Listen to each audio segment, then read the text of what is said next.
Two things are infinite, the universe and human stupidity, and I'm not sure about the universe. There are only two ways to live your life. One is as though nothing is a miracle. The other is as though everything is a miracle. I am enough of an artist to draw freely upon my imagination. Imagination is more important than knowledge. Knowledge is limited. Imagination encircles the world.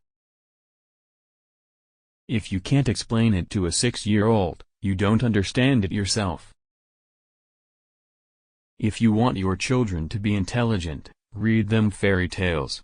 If you want them to be more intelligent, read them more fairy tales.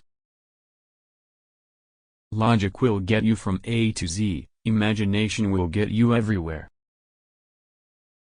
Life is like riding a bicycle. To keep your balance, you must keep moving. I speak to everyone in the same way, whether he is the garbage man or the president of the university. When you are courting a nice girl, an hour seems like a second. When you sit on a red-hot cinder, a second seems like an hour. That's relativity. A clever person solves a problem. A wise person avoids it. Science without religion is lame. Religion without science is blind.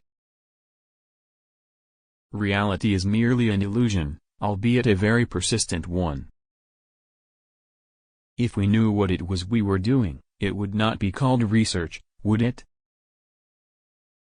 I have no special talents. I am only passionately curious.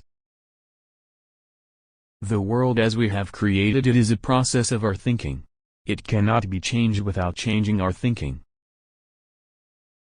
Once you can accept the universe as matter expanding into nothing that is something, wearing stripes with plaid comes easy.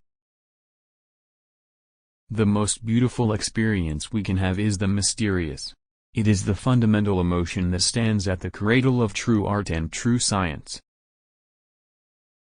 If I were not a physicist, I would probably be a musician. I often think in music. I live my daydreams in music. I see my life in terms of music. A human being is a part of the whole called by us universe, a part limited in time and space.